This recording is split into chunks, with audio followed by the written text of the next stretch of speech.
Bonjour et bienvenue sur Comment Pourquoi.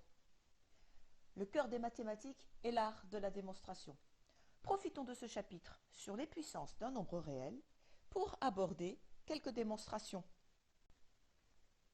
Ces formules ne vous sont pas totalement inconnues. Vous les avez peut-être comprises un jour, sûrement apprises, parfois mélangées. Nous allons les démontrer avec comme unique point de départ la définition de la puissance entière d'un nombre réel.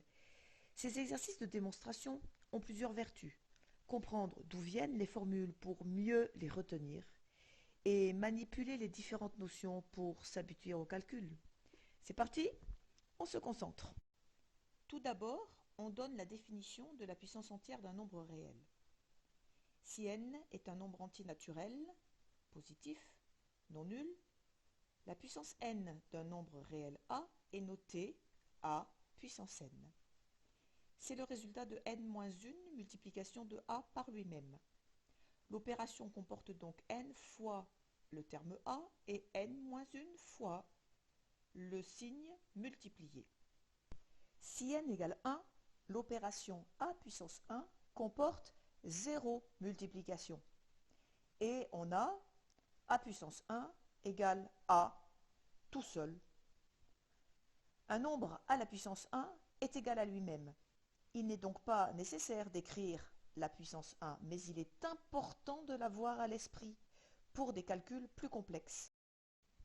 Si n égale 2, l'opération comporte une seule multiplication et le terme a apparaît deux fois.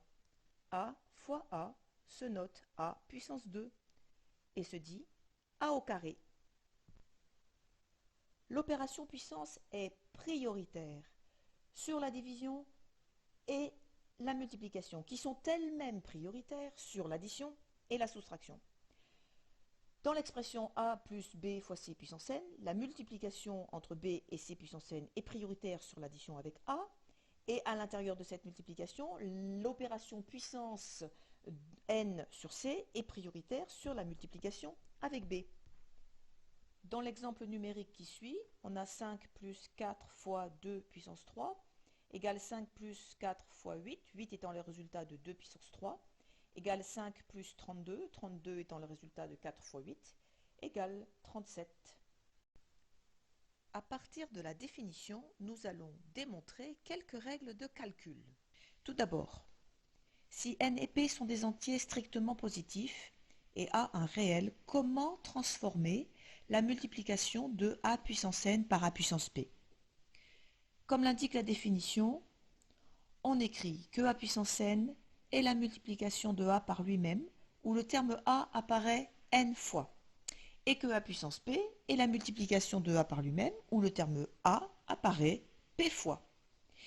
Puis, on précise que ces deux longues multiplications sont également multipliées entre elles, et on obtient la multiplication de a par lui-même, où le terme a apparaît n plus p fois, ce qui est par définition le résultat de l'opération a puissance n plus p. D'où cette première règle de calcul. Quand on multiplie deux puissances du même nombre, ces puissances s'ajoutent. Et on comprend pourquoi. On a donc a puissance n fois a puissance p égale a puissance n plus p. Deux exemples. Si on multiplie 10 puissance 2 par 10 puissance 3 et qu'on oublie cette règle des puissances, on dit que 10 puissance 2 c'est 100, que 10 puissance 3 c'est 1000, et quand on multiplie 100 par 1000, on obtient 100 000. 100 000, c'est 10 puissance 3 plus 2, c'est-à-dire 10 puissance 5. On imagine qu'on veut multiplier maintenant 1,6 puissance 18 par 1,6 puissance 3. Alors on applique la règle et ça donne 1,6 à la puissance 18 plus 3, c'est-à-dire à la puissance 21. Attention, danger.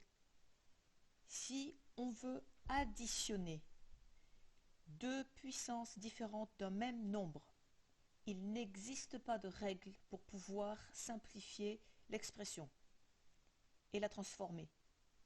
Exemple, si on veut additionner 10 puissance 2 à 10 puissance 3, 10 puissance 2 ça fait 100, 10 puissance 3 ça fait 1000, la somme fait 1100. et il n'y a pas de possibilité de faire ce calcul autrement que directement par l'addition. La première partie de ce chapitre se termine ici. Les autres règles de calcul sont expliquées dans les parties suivantes.